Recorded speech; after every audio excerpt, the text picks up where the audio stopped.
amafarashi arimo asa nkaho aturutse muri Kenya, ariko ngiye kubona mbona yinjiriye mu gihugu cya Uganda, mbona aragiye Tanzania, ngiye kubona mbona aragiye mu Burundi, ageze mu Rwanda, Kongo.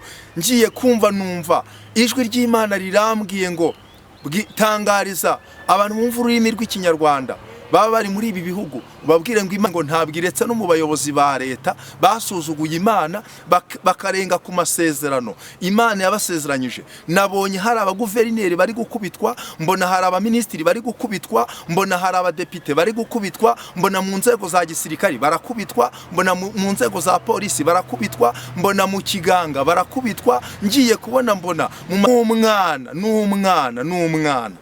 n'umwana mutoya utazi kuvuga. Imana niramuka igeze mu gihugu runaka, umwana wo muri icyo gihugu azamenya yuko Imana yakinyuzemo. Imana irambwira ngo abantu bamenyereye n'ubundi gutera abahanuzi amabuye. Nk'ubu wabona ndimo mvuga ubu buhanuzi ugatangira ati ni bya bindi byo gushaka amafiyuzi, ariko Imana yambwiye ngo ubabwire ngo ibyo mvuga ntabwo bitinda. Ndagira ngo nkubwire ngo turi mu mwaka 2024, ariko nimushaka musenge, kuko nge ni mu masengesho y'iminsi 45, kandi ngewe nkunda kubivuga. Nukuri aya masengesho nayatangiye ku itariki 17 z'ukwezi kwa gatandatu, nzayasoza ku itariki ya mbere y'ukwezi kwa munani. Ntundebere muri kategori y'abantu bari gutwika. Imana igufashe aho gukimara kumva Imana igiye kunyura muri ibi bihugu, kandi Imana irambwira ngo mbwire abantu bose bumva iyi message bafata ibihe byo gusenga, kuko Imana yarambwiye ngo hari ibihugu igiye kugeramo, nibigeramo ibitindemo. Imana irambwira ngo kandi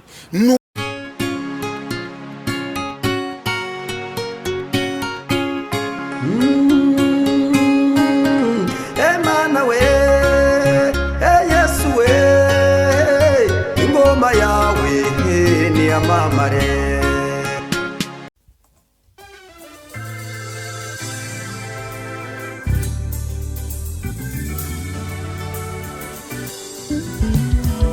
Siribi Studio ni igisubizo cyawe. Bahanzi, baririmbyi, namwe makorari mwifuza gukoresha indirimbo zanyu muri studio, ni mugane Siribi Studio tubakorere neza audio na video. Wifuza gukora live recording cyangwa se live, tugane tubigufashemo. Wowe ufite ubukwe ukaba ukeneye abagufatira amashusho n'amafoto yabyo neza, ntugire impungenge, gana Siribi Studio. Ibiciro byacu ntabwo bikanganye. Dukora mu mujyi wa Musanze ndetse no mu mujyi wa Gisoro muri Uganda.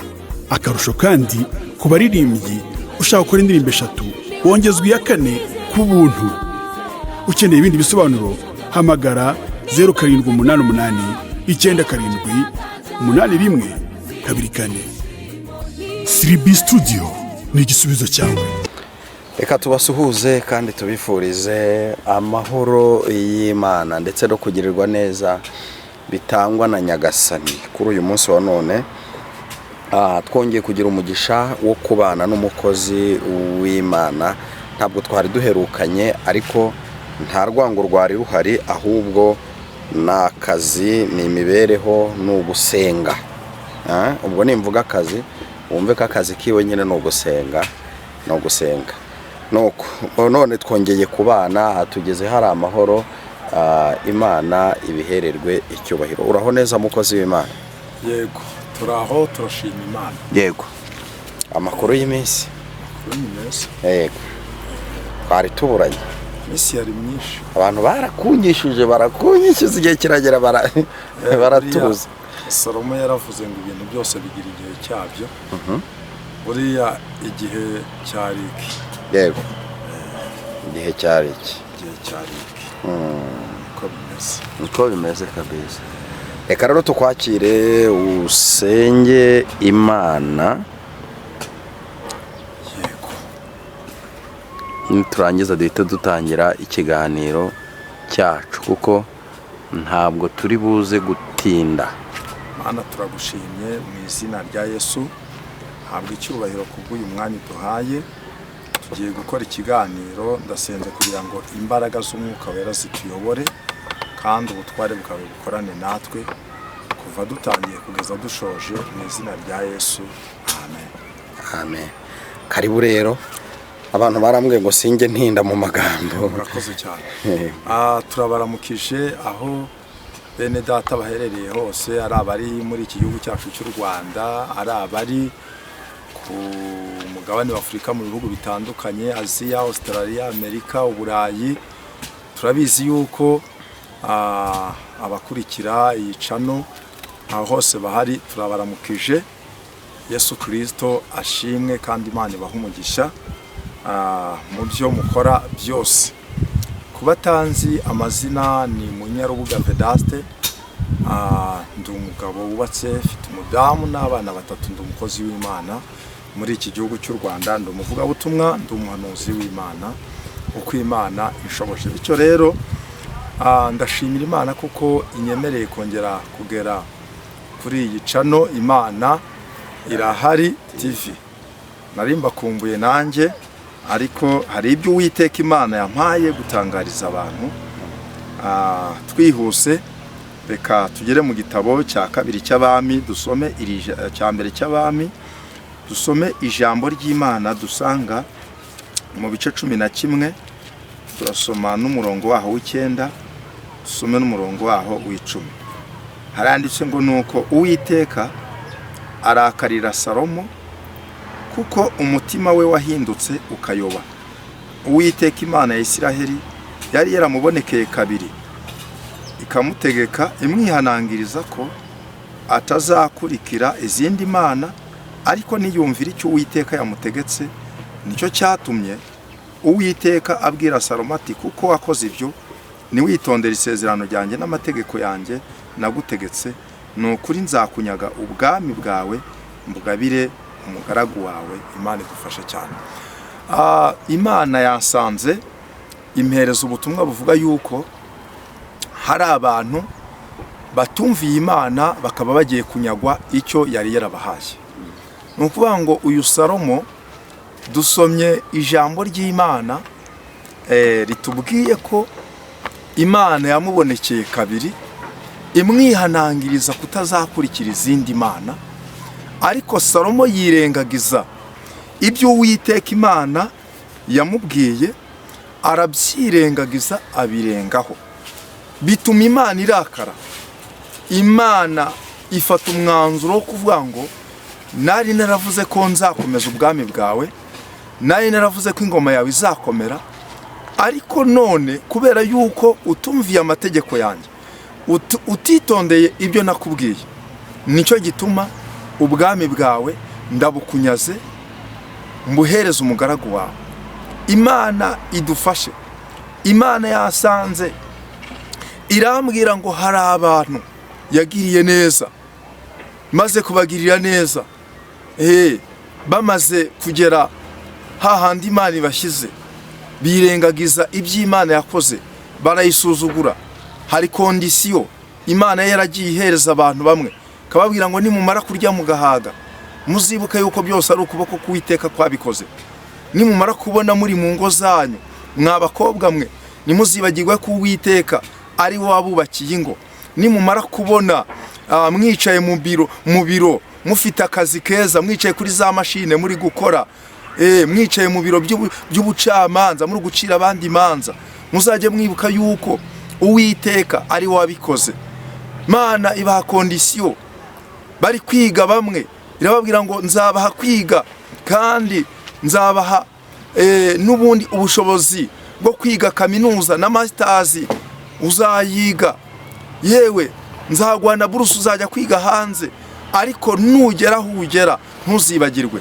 Mana yambwiye ngo igiye kukunyaga icyo yaguhaye, kubera yuko nagiye mwiyerekwa, ngiye kubona mbona umugore wari uhetse umwana, ngiye kubona mbona wa mwana yikuye mu mugongo aguye hasi, amaze kurwa hasi agize ngo muramire, asanga wa mwana yapfuye. Ijwi ry'Imana rirambwira ngo hari abantu Imana yahaye urubyaro binyuze mu nzira zikomeye, basenga bavuga ngo Mana nutwibuka, nukuri tuzagukorera, ntabwo tuzibagirwa ineza utugiriye, nuduha guheka, ariko none warabyibagiwe. Imana igiye kukunyaga. Bantu bazi yuko Imana ari inyembabazi, ihora mubi, mbese ihora itugirira neza muri byose, ariko ndagira ngo nkubwire ngo hari igihe kigera imbabazi z'Uwiteka Imana ikazikuraho.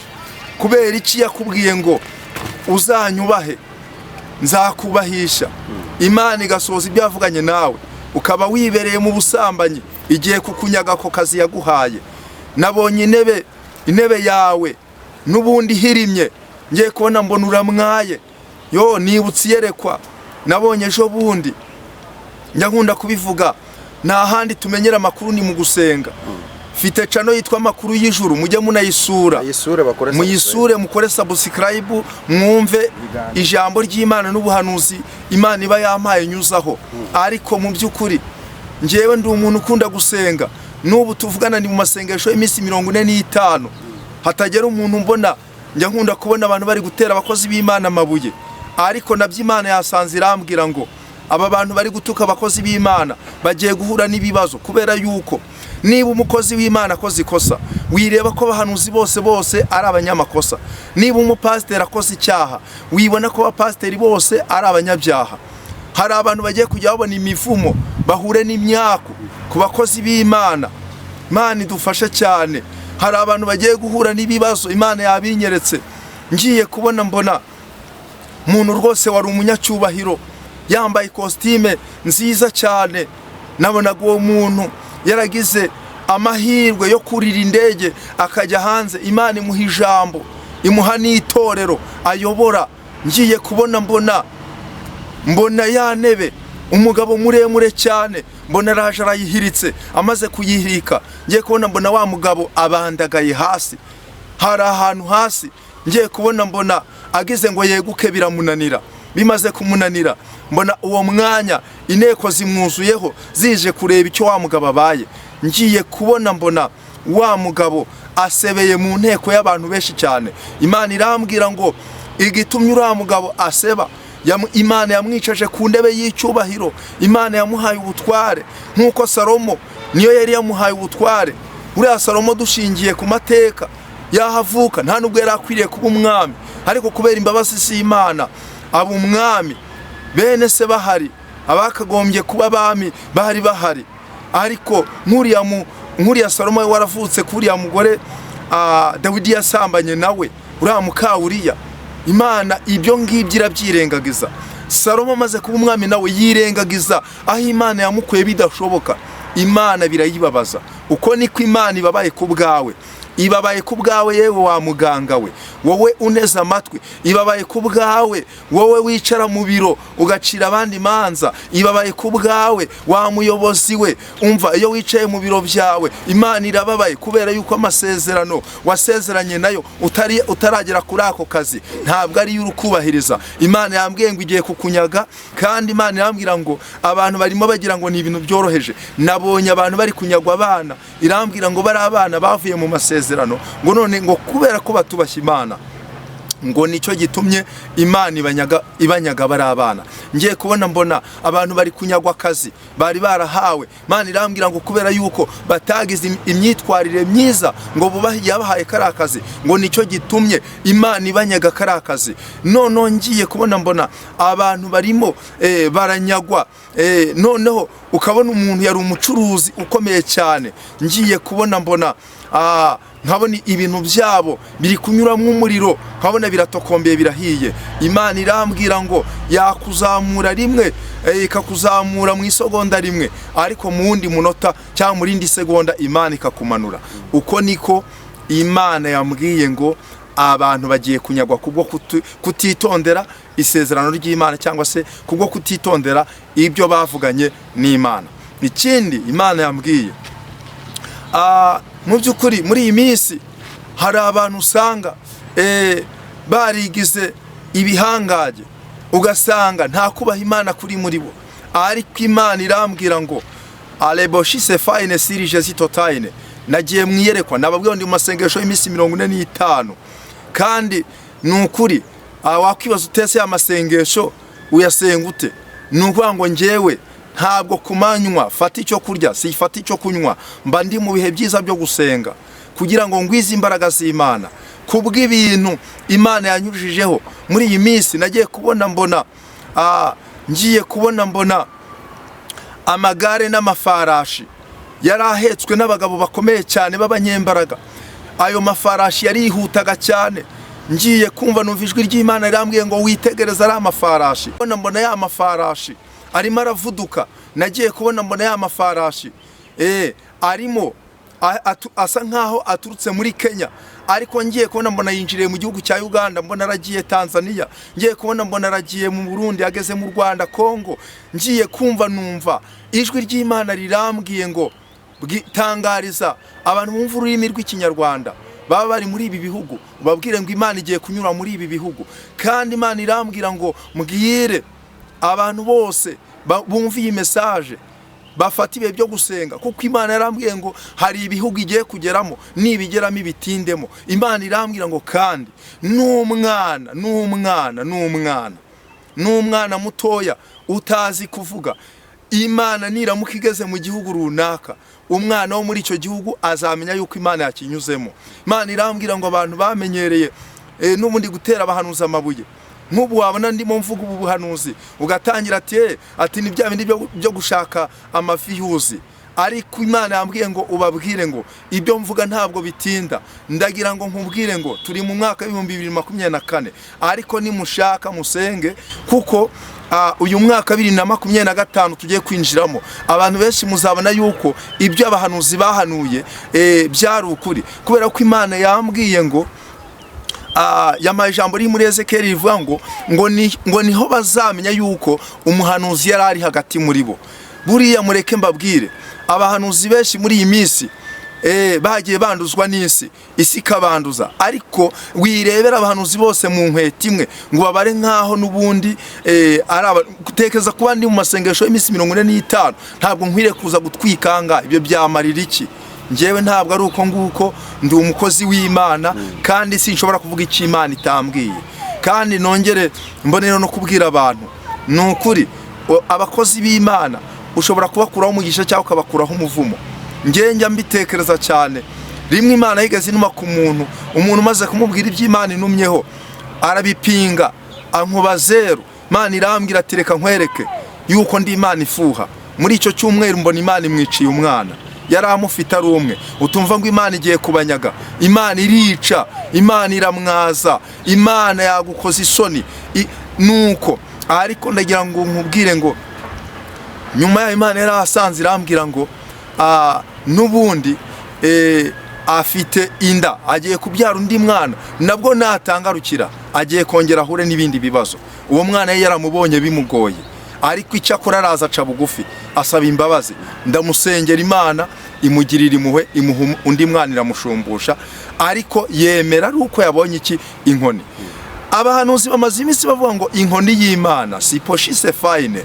Ntabwo nje guhanura ibyo abandi bahanuye, ariko Imana ivuze ngo vuga ibi ndabivuga.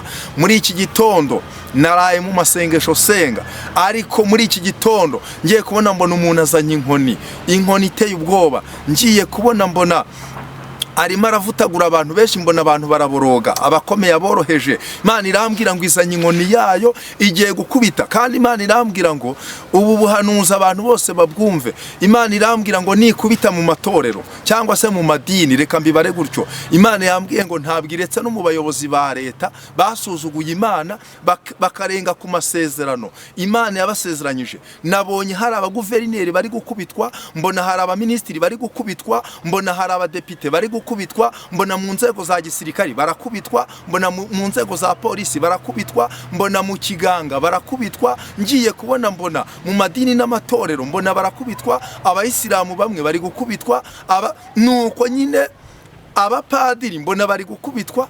Ngiye kubona mbona abapasiteri benshi bari gukubitwa. Imana irambwira ngo irarambiwe aka kavuyo k'abantu birengagiza Imana yabaremye bakibagirwa iby'Imana yakoze. Imana irambwira ngo mbese ikitabigishije niki ko wibukana Imana yagukuye si poshise fine sirije zitotine. Ndajya iyi message ndimo nyitambutsa, ariko nkwibutsa ko nge ndi mu masengesho y'imisi 45, kandi ngewe nkunda kubivuga. Nukuri aya masengesho nayatangiye ku itariki 17 z'ukwezi kwa gatandatu, nzayasoza ku itariki ya mbere y'ukwezi kwa 8. Ntundebere muri kategori y'abantu bari gutwika. Imana igufashe aho gukimara kumva yuko watambikiriye ukava mu inshingano ukarenga inshingano yawe, ubwira Imana ngo Mana mbabarira, nibura mu bazakubitwa were kuzakubitwa mu bandi, kuko icyaha ni gatozi. Icyaha ni gatozi, ntabwo Imana izahanira umwana icyaha cyase, nta nubwo Imana izahanira umubyeyi icyaha cy'umwana we. Umuntu wese azahanirwa icyaha cye. Tugiye gusenga Imana. Iyi ni message Imana yampaye kugira ngo nyitambutse, ariko uyu mwanya ukimara kumva iyi message nukuri unyemerere Uwiteka Imana agenderera umutima wawe, kuko Imana yaragusuye mu nzozi winangira umutima. Uyu Salomo ngo yaramusuye kabiri kose yinangira umutima. Nawe Imana yagutumyeho abahanuzi urabapinga, uravuga ngo mbese bariya biza amashuri angahe? Erega Imana ntabwo itoranya irebye amashuri. Abantu bajya bibesha cyane bakumva yuko Imana ijya gutoranya ikareba Vedaste kubera yuko yize masters. No, wapi. Ahubwo Imana Bibiliya ivuga iki? Iravuga ngo Imana iragenda igatoranya abaswa kugira ngo ikoze isoni b'abantu b'abanyabwenge. Niyo mpamvu uzakona ukabona Imana yo mu ijuru iraje ifasha umuntu utarize na primaire ngo ayirangize cyangwa utarakandagiye no muri primaire, ikamwereka ibyawe byose kandi warize waraminuje, ikakwereka n'ibyo ufite. Imana yigaze yereka umugore umwe w'umurozi ihagurutsa umuntu umwe wari umurozi, umudamu yari umurozi amenyereye kwiyoberanya mu itorero, ihagurutsa umukozi w'Imana iramubwira ati genda ubwire uriya mugore umubwire ngo niyihane. Yari umuntu ukomeye cyane. Noneho umugore akimara kubyumva aravuga ngo nihane iki? Uwo mukozi w'Imana amubwira ati Imana yambwiye ngo wihane uburozi, kuko Imana yambwiye ngo uri umurozi. Kubera uwo mugore yari akomeye cyane, atera hejuru, ateza karindi. Noneho wa mukozi w'Imana biba ngombwa yuko baje kumufata baranamufunga. Bamaze kumufunga ageze muri gereza aravuga ati njyewe ntabwo naje nafite ibimenyetso, numbwire ngo Vedaste njyewe naje kuvuga kuri kamera mvuga ibingibi nta bimenyetso mfite. Iyo ndi mu masengesho tujya tuzominga nibiri kure tukabikurura, nibiri muri Amerika turabikurura, nibiri mu Burayi turabikurura, nibiri muri Australia turabikurura. Numbone nk'abari gutwika, kuko njyewe hari igihe ngeramo nkumva muri iyi minsi nakunze kubona abahungu bari gutwika. Ari nayo mpamvu nge nanifashe no kuza cyane ku bintu bya social media, numva birambabaje nkabona abahungu baraje baratwitse, bamwe bari no mu magereza bagatwika, ariko nkabibona bikambabaza. Fata umwanya wo gusenga, ariko Imana irambwira ngo genda noneho usubire kuri kamera utambutse amakuru. Inkoni y'Imana igiye kuza, ntizarobanura umuhanuzi n'umupasteri basuzuguye Imana. Uwo mugore rero wari umurozi, nibwo buryo uwo mukozi w'Imana yavuze ngo ngiye Imana yanyeretse naho ibirozi byawe biri. Ubwo baramujyanye bamujyana mu rugo rw'uwo mugore. Wa mukozi w'Imana avuga ati mukingure icyumba kimeze gutya. Bagezemo wasanga harimo ikibindi kiri kubiriramwe uburozi yarogeshaga abantu muri korali. Yaragiye abaroga, yaraherutse kwica n'umwana w'umupasteri. Ibimenyetso byose uwo mukozi w'Imana arabitanga. Bityo rero icyo mvugiye ibi ngibi ni Imana ireba aho tutareba. Imana irareba ikamenya yuko ejo bundi wasambanye, ikamenya yuko ufite abana mu gasozi. Nubwo ubeshya umugore wawe bari abana wabyaye mu gasozi, Imana iri kubabona.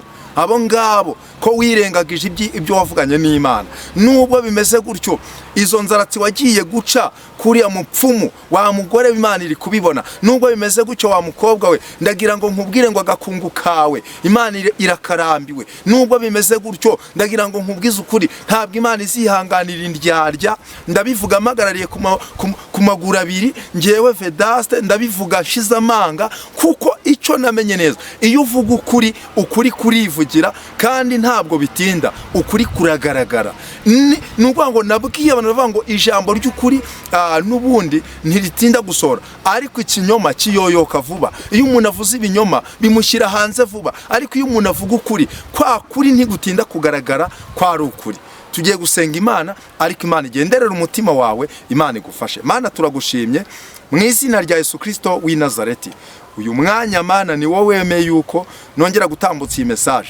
Nari maze igihe kirekire, Mwami Imana Nyiringabo, nukuri naboneka kuri izi social media, ariko kuko wambwiye ngo haguruka ugenda utambutse ubu butumwa, ntambukije message wambwiye, mwami nyitambukije uko wayimaye, ntabwo nyigabanyije nta nubwo nyongeye, umpereza umugisha kandi n'abagiye kumva iyi message mwami Imana bagaca bugufi, bahabwa umugisha, bagirirwe neza nawe, amahoro yawe aganze. Erega mwami, iyo utambutsa ubu butumwa, iyo uduhereza ubutumwa ngo tubutambutse, ubushaka kugira ngo nibura abantu bahumuke, bave mu rusinziriro kandi babe maso basenge, kubera yuko mwami Imana Nyiringabo ntabwo bikwiriye ko itorero rya abantu basinzira, ahubwo abantu bakwiriye kuba maso kugira ngo ubwo uzaza uzasanga abantu bawe turi maso. Urakoze rero, ngaho bana n'abagiye gukurikirana iyi message mu izina rya Yesu, amen. Urakoze cyane, Imana y'amahoro iguhereze umugisha kubw'iyi message nziza uduhaye n'isengesho uduhaye. Umuntu yakwifuza kuvugana nawe, yakwifuza gusengana nawe, aho bagomba kugusanga kuri TV yawe yitwa Amakuru y'Ijuru TV. Yego. Ariko nimero za telefone nazo wazitambutse. Murakoze cyane. Nimero ya telefone ni 078 5452 369. Tigo ni 073 288. Murakoze. Shalom.